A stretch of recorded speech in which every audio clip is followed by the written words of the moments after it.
係各位網友，嗱呢條片係乜嘢咧？咁樣 DeepSeek 咧出咗個新嘅 version 嚇，呢個3.1 version。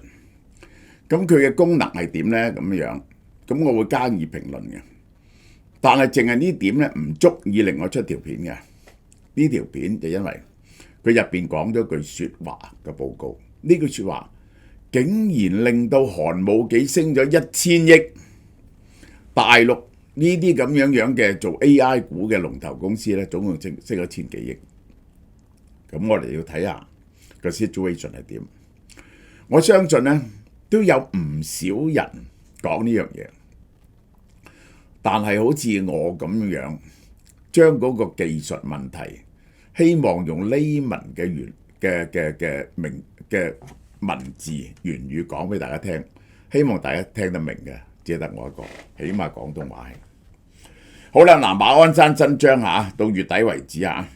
嗱，呢一個咧，呢隻犀利啦，我淨係同你講一兩隻嘢啫。呢個係 NMN 呢一個 Collagen 275蚊，你買開嘢係全香港平通全香港。呢個 Q10啊，食4個月㗎嚇，呢隻488蚊。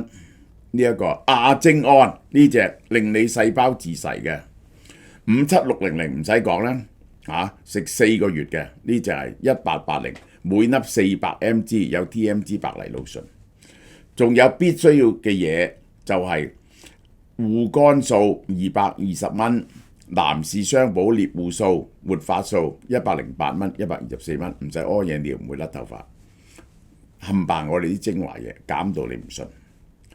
DeepSeek 推出咗 DeepSeek V31版本，係完全免費使用嘅，喺好多項基準咧就表現卓越，特別係寫 program 嘅能力係贏咗 Cloud4。嗱 Cloud4 咧就係 Meta 嘅，點解同 Cloud4 嚟比咧？因為佢同樣係開源嘅，呢一個開源嘅鬥開源嘅，其實當然咧尖端計算能力咧，佢冇得同呢一個 Claude 同埋呢一個OpenAI 呢個Chat GPT 唔比嘅，冇得比嘅。咁同 Cloud 比，呢個就點解 Meta 咧就係搏命請人啊！最後有消息話 Meta 咧就 cut back 佢個 AI 研究，咁佢話咧只不過咧就係唔會亂請啫，佢繼續係擴張緊嘅。Meta 咧係要出嚟搏命嘅。DeepSeek 嘅好處 Word V31，第一可以處理好長嘅 token，1128000個 token 嘅上下文，前後了解你講乜嘢，相當一本400頁嘅書啊，可以一次嘅計算。咁呢個就好重要啊！呢個就係1/3本《紅樓夢》啊，同時好快回應。第一可以處理長嘅嘢長文，第二好快，贏過其他較慢嘅推理模型。其他推理模型咧，有啲推理模型咧係心思嗰啲咧 thinking 嗰啲咧就好慢嘅。我用 ChatGPT 5嘅 Pro 咧都係好慢嘅，用5就唔慢，用 Pro 咧就慢，而且模式支援多種精度格式。嗰個模型咧係可以用好多種格式嚟到推算嘅，由標準嘅而家全世界嘅標準 BF16，我會解釋俾你聽嘅，到 FP8，等開發者咧可以依照硬件配置最佳化嘅功能。佢嗰個佢 set 出嚟嗰個標準啊，個文件嘅標準有 BF16，有 FP8。如果你自己嗰部機嗰個硬件嘅條件低咧，你就用 FP8啦。FV31係用635億參數嚟到混合專家架構嘅 MOE， 即係點計咧？685億咧就唔多嘅，而家人哋講過萬億嘅，佢個參數少。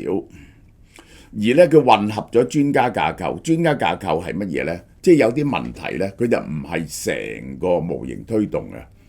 啱某個專家架構咧，佢就掟俾嗰個專家架構，專係解答某方面嘅嘢嘅。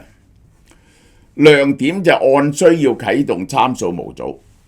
你嘅問題需要幾多嘢，佢就着幾多個專家架構，就唔使成個模型 run 起上嚟。非必要部分咧可以直接休眠，減低算力成本。嗱，佢係減慳皮嘅。等開發者佈置 AI 模型更加便捷，為廣泛應用提供可能。咁於是咧，你就更加方便去擺啲 AI 模型。嗰啲開發者，你可以選擇一啲更加簡易嘅方法。嗱，佢而家完全走緊第二條路啊！傳統 AI 模型咧就會秒答簡單問題，深度推理問題咧就要諗好耐，二選一嘅困境。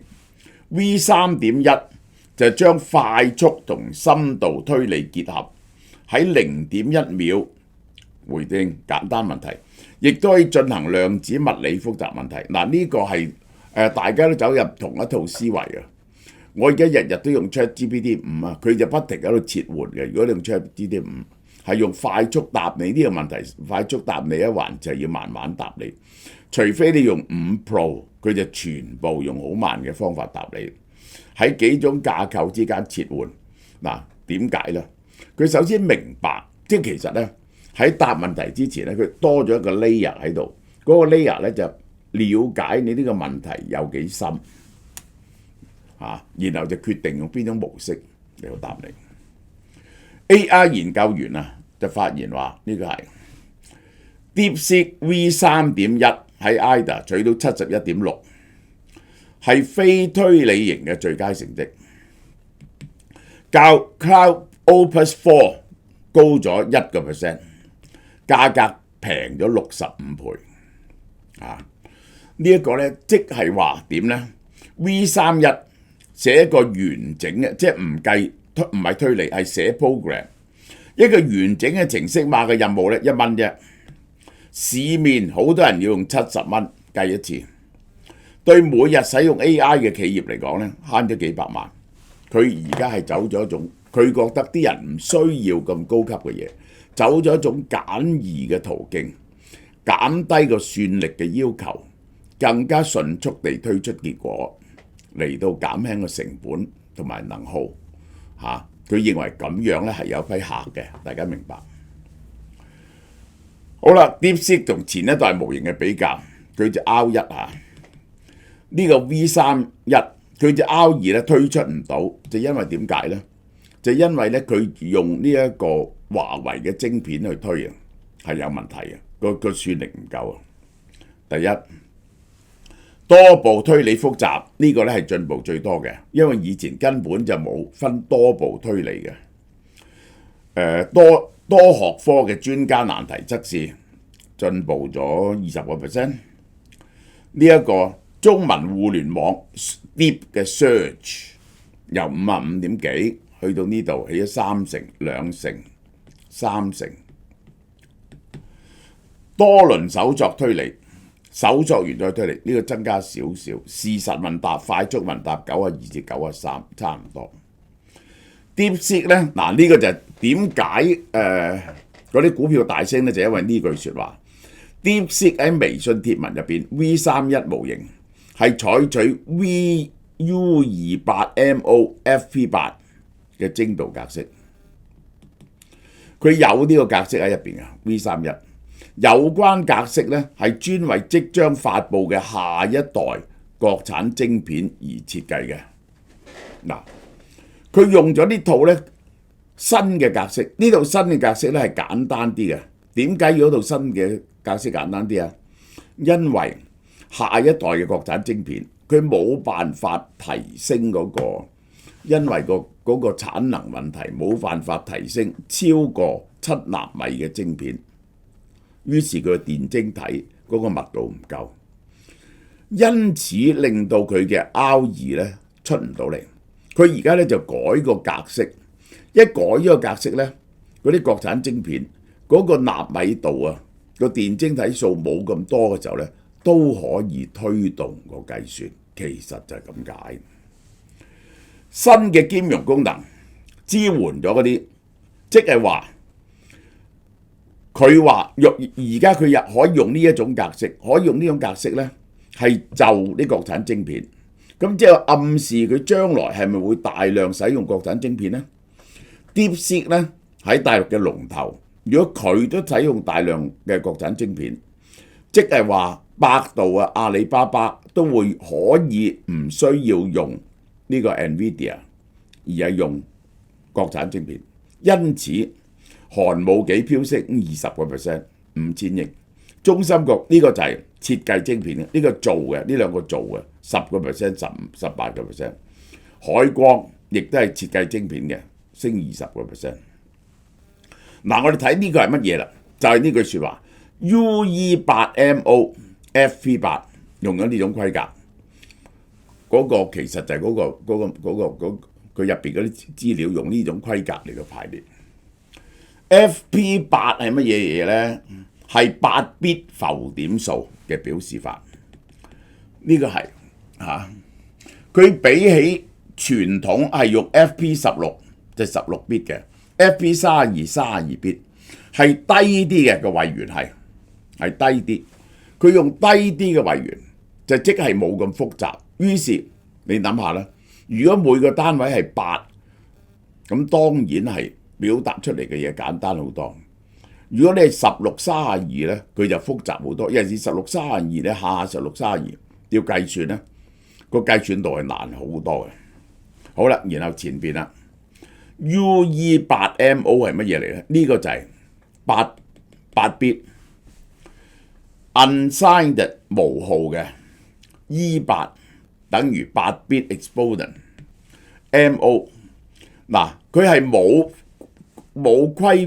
標準嘅，用8bit 呢度後邊 FP8， 而冇小數點嘅8bit就完啦，冇小數點嘅，係無尾數部分0bit，冇再標誌，冇喺8bit後邊再加解釋。呢個係一個極簡化嘅浮點數格式，基本上係將所有資訊壓積咗落去指數部分。你係將所有攞翻嚟嘅資訊咧 ，machine learning 嗰啲 data 咧壓落去8，人哋壓落16、32，人哋壓落8咧，仲要加啲尾數，你即係將尾數唔要，呢個咧係一種極簡化、極簡約。點解要用呢格式咧？第一 ，FP32每個數字咧係有4 byte 嘅 ，FP16咧就2 byte， 而 FP8咧即係1 byte 啫。佢嗰個 data 少好多，模型參數同中間運算張量佔記憶體直接減半甚至更多。當你將佢壓到咁樣嘅時候咧，你可以想像啊，即係呢個壓縮度啊，即係等於係你嗰啲 video stream 出嚟或者啲聲睇你壓縮到幾多咧？壓縮得越多，嗰個信號咪越少，傳送得咪越快咯。呢個係佢需要嗰個記憶體啊，佔用喺緩存記憶體嗰度咧，係直接減半或者更多。嗱，呢一個就係大陸硬件嘅硬傷記憶體咧，佢哋攞唔到 HBM。呢個咧就將個記憶體嘅需求大幅度降低咗。喺硬底提升吞吐量同速度，喺硬體支援之下，專門嘅巨量元運算單位。因為佢壓縮到得8個啊嘛，8個 byte 啫嘛。FP8 運算速度比 FP16、FP32快1倍。對於大模型嘅推理訓練咧，有顯著提升效率，快咗。降低能儲，因為每次運算同傳輸嘅 bit 數比較少，能耗就下降。對於資料中心同邊緣設備咧非常關鍵。呢個減低能耗，呢個簡化咗之後，你傳送快咗，需要嘅記憶體咧就少咗。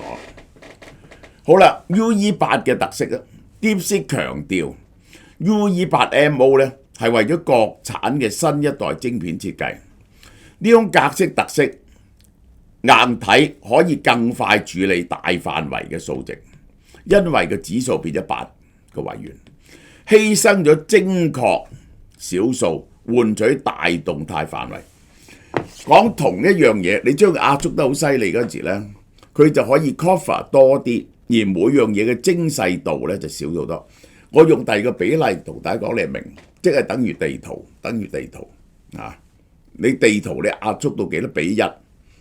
佢咧，如果你資訊越多咧，16或者32咧，個地圖啊更加細緻。咁呢一個咧，你就將佢個地圖咧嗰個壓縮度咧就減少咗。咁於是嗰幅地圖咧就係簡單咗，但係快咗嘅。極端壓縮 MO 連尾數都冇，佢唔適合高精度計算嘅嘢嘅，好似金融啊、科研啊咁。但係深度學習模型嚟講咧，好多參數嘅細節本來相似，即係咧有冇咗呢啲參數，佢係冇咁細節，但係有啲參數咧，其實咧有多啲參數，有時咧個分別唔係咁大，咁於是咧就粗略，但係範圍大嘅，喺好多人嘅使用度，即係用唔到咁犀利嘅嘢，佢就用一樣簡單啲嘅嘢。嗱，呢一個就係 MXFV8 嘅 error。FV8 嘅 error， 嗱，人哋嘅 error 咧係咁樣樣，佢嘅 error 咧係咁樣樣，多好多嘅錯誤多好多，但係佢就簡單好多，需要嘅記憶體少好多，吞吐量快咗，能耗少咗。咁呢個就好啱國內嘅硬體，因為國內硬體咧做唔到啲先進嘅嘢出嚟啊嘛。好啦，佢本身並唔新嘅呢樣嘢，訓練同推理加速器。根本咧就原本就有 FV8 嘅運算單元噶啦，譬如 NVIDIA H100、H200 咧，其實已經可以用 FV8 噶，但係佢哋用嘅咧就唔係你哋嗰種，係 E4M3、E5M2，即係有尾數嘅，加咗 depth 喺嗰個8個位元之後咧，仲有一啲尾數嚟到加啲資訊來嘅。咁樣咧就更加平衡精度同範圍，擴大個 area， 同時個精度咧亦都準確啲。UE8MO 係冇尾數，對而家嘅硬體嚟講咧冇對應嘅標準指令集喎，即係咧因為人哋冇做過，就冇你知設計呢個晶片咧就要擺啲指令集落去噶嘛，即係一 set 嘅命令啊嘛。嗰 set 冇一種標準嘅命令，一 set 去指揮呢種嘢嘅標準命令，意味着廠商咧要重新設計晶片電路先至用，先能夠用。佢哋冇嘅，於是咧佢哋要改啲晶體電路，咁咧，但係大陸啲廠家就會咁做噶嘛 ，NVIDIA 佢哋咧唔會咁做噶嘛。好啦 ，FV8UE8MO 即係代表大範圍低精度。對梯度下降，需要少數細節嘅任務咧，會不穩，好多幻象出嚟。大部分頂尖公司，好似 OpenAI、Anthropic、Google 都唔敢用。一旦精度訓練不足，你個精準度唔足，1000億參數嘅模型失敗，就損失好多錢，甚至係講1萬億嘅而家。主流嘅深度學習框架都唔支持 FP8， 尤其是呢啲咁嘅唔標準格式嘅 UE8MO 係冇一個統一標準嘅，冇一個統一標準，冇人做緊。咁你要將嗰啲轉體轉移咧，成本好高，兼容性差，所以咧啲企業咧大半都係用 FV16同 BF16呢啲成熟嘅格式嘅。咁點解 DeepSeek 會用咧？佢而家係走第二條路，低成本。UE8MO 可以硬體資源有限，因為中國 GPU 必要時唔用大過6嘅 GPU， 你焗住要用中國 GPU， 馬死落地行啊嘛 ，The horse is fucking dead， 咁啊要 walk 係嘛？壓縮算力，犧牲部分精度，用工程調優嚟到彌補。於是就用工程設計，希望可以彌補一部分。嗱，尤其是用加啲軟件嘅調適，希望亦都搞到提升個精度。而且咁做呢，國產嘅晶片就用得上啦。因為咧中國咧而家唔想人哋用 HUO， 聽講話咧嗰啲模型咧就一定要你用一半國產晶片以上，為國產晶片設計比技術更加重要。呢個資本市場同政治層面嘅加分項，佢咁做 DeepSeek 咧就攞到政府嘅歡心，因為佢係話咁做咧係為國產晶片設計同埋營造咧開咗條路。即使技術新穎能夠接上國產晶片咧，都會引爆股價。果然係差異化政策。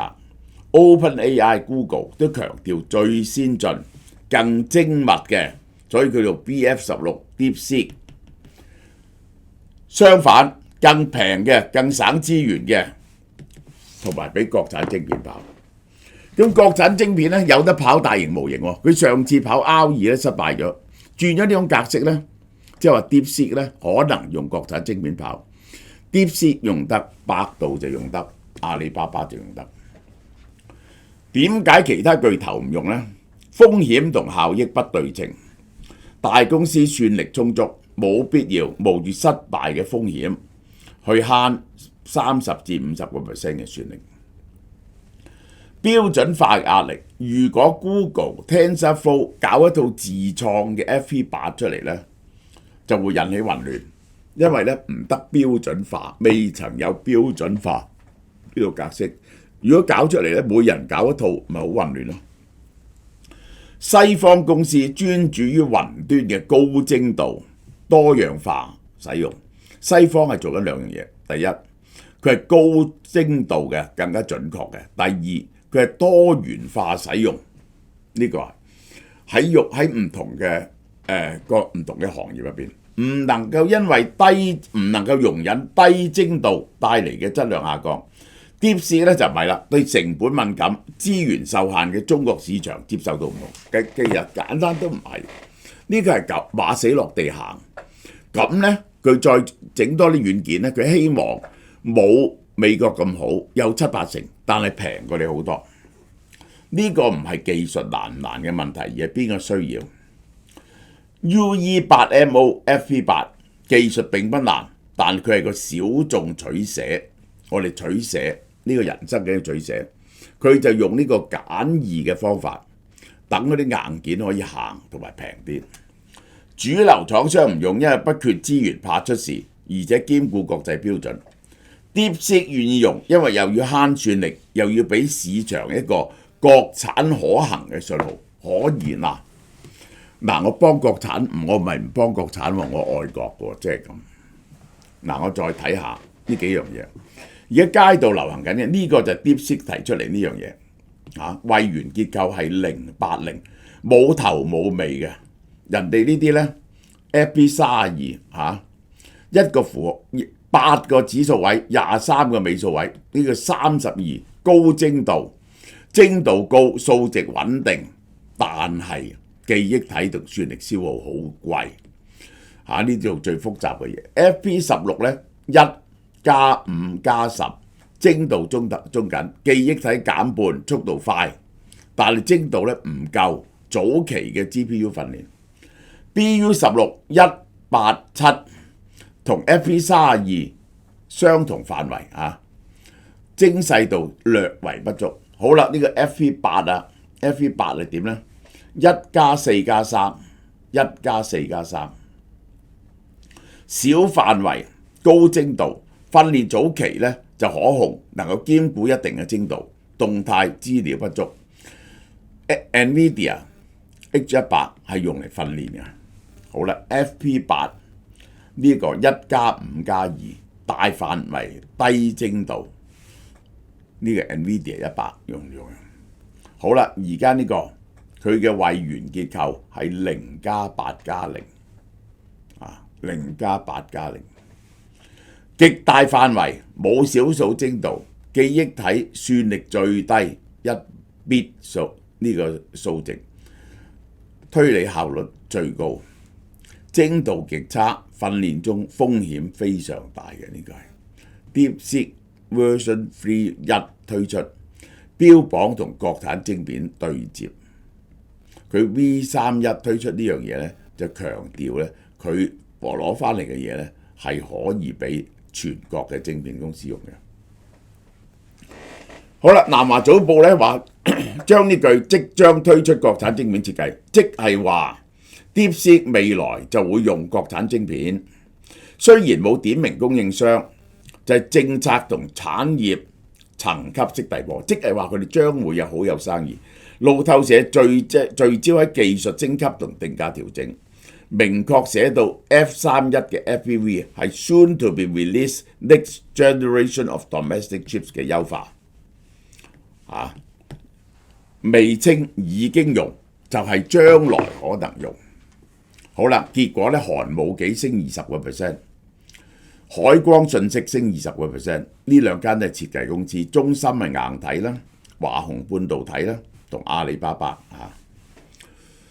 伯恩斯坦最新報告將寒武紀、海光、中芯國際、華虹半導體調升到跑贏大市，話美國限制 NVIDIA 供應，國產晶片咧就好大需求，佢哋可能咧就會發大達啦。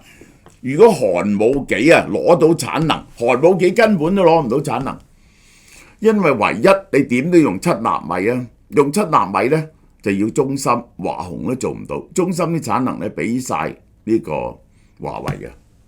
2020年嘅收入可以大幅度增加。BNY 高級策略師 DeepSeek 強調同國產晶片相容，會引爆成個中國晶片業向上走，因為呢一個 DeepSeek 會用，於是呢啲晶片嘅需求大增。隨着 NVIDIA H20停產風險增加，中國本土設計同代工企業喺政策支持下會快速呢個受惠，呢個就黃仁勳唔中意嘅嘢。好啦，然後啲大行咧就上調寒武紀嘅評級喎。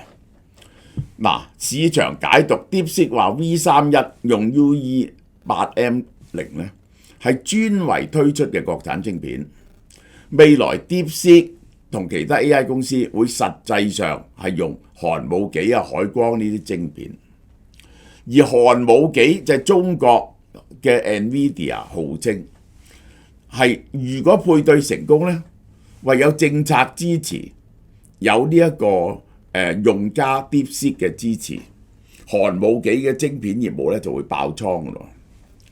其實大行唔需要證據證明 DeepSeek 已經用喺寒武紀，只要有可能用喺寒武紀，就要重估寒武紀喺潛在市場嘅價值。喺美國出口限制之後，中國市場急切需要 NVIDIA 以外替代方案，而寒武紀係唯一嘅選擇。大行報告會以國產替代突破作為估值重估嘅理由，即係咧話嚟緊咧呢啲晶片會取代 NVIDIA、AMD， 推高目標價。呢個就點解 DeepSeek 發表聲明之後，寒武紀單日暴漲20%，市值突破5000萬。我哋睇下係離晒大譜嘅，我話俾大家聽。好啦，佢做件生意咧，呢個一季22億人民幣啊，最新呢個 TTM 毛利12億，賺1.2億，由虧轉盈。呢個佢舊年咧係蝕呢一個係10幾億嘅，營運現金流係負13億9千幾萬嘅，負現金流13億，市盈率2250倍。你唔好話 Tesla 貴，佢仲貴，市銷率13倍 ，sales 嘅倍數130倍，130倍，市淨率 price to book 50倍，return on equity 負2點幾，呢個就係寒武紀炒上去嘅真相。就係因為簡單啲嚟講，就 DeepSeek 話佢改個文件格式，將來可能用國產晶片，未曾用國產晶片啫。呢啲根本啲晶片都賣唔出嘅公司咧就大升，完全冇一個泡沫咧係咁離譜啊！5000億市值2200幾倍嘅 PE， 呢個係仲貴過 Palantir 好多。我哋睇下隻寒武紀呢個係。呢個係近幾個月由呢個900蚊升到1300幾蚊，寒武紀52個禮拜最高1391，最低203蚊啫。寒武紀科技升咗1125點，大家睇見佢近年係咁樣走上嚟嘅，係咁樣走上嚟。好啦，慶祝馬鞍山店開鑊嚇，呢個就係急凍雞肉 CP 48蚊，豬肉片25蚊，龍蝦尾128蚊，呢個豬肉呢一個忌廉芝士30蚊，急凍雞中翼62蚊，一家家韓牛扒208蚊。韓牛火鍋片啦，88蚊啊，平到你唔信啊！呢、個係韓牛肉眼扒200g嘅188蚊，仲有低於半價嘅大煮系列養生湯80蚊2包，手打蝦子麵80蚊，呢一個 Prime 電解質飲品15蚊一支，呢啲攞翻去飲你就知道勁。日本金富咖喱同埋呢一個係日本嘅白飯啊，10碗白飯就99蚊，10碗白飯。嗱，呢啲唔淨止嗰啲supplement平啦，嗰啲護膚產品都好平，同埋好好，而且咧呢啲食物都好平嘅，希望大家多多支持。轉眼又到中秋，俏貓貓咧今年有3款月餅推出，而我話俾大家聽，係平過13年前賣月餅以來，從來未曾試過咁平嘅價錢。傳統嘅雙黃白蓮蓉月餅選用大碼嘅鹹蛋黃製造，口感豐富，白蓮蓉味道濃郁而唔太甜又細滑。早鳥優惠188蚊，原價288蚊。迷你金沙奶黃月餅咧，充滿奶黃香味，輕輕用微波爐叮一叮咧，就更加香滑。一盒有8個，早鳥優惠198蚊，原價298蚊。仲有新品種介紹喎，迷你開心果麻薯月餅，開心果含氨基酸，可以維持心血管健康。佢哋咧仲要製成粗粒喎，加埋少量麻薯，食落去特別有口感及 Q 彈。食素嘅人咧都可以食嘅。一盒有8個，早鳥優惠248，原價368。全部月餅都係香港製造嘅，絕無添加，安心享用。中秋節除咗有月餅啊，梗係要有碌柚啦。台灣麻豆文蛋柚約3公斤，6至8個，只要208蚊。每年都要等樹上熟先採摘，特別多汁又清甜，果肉細緻，包你食完一個呢，就想食多個。月餅網上門市預訂嘅早鳥優惠由7月16到8月31號，售完即止。攞貨日期呢，2025年9月19號到10月3號。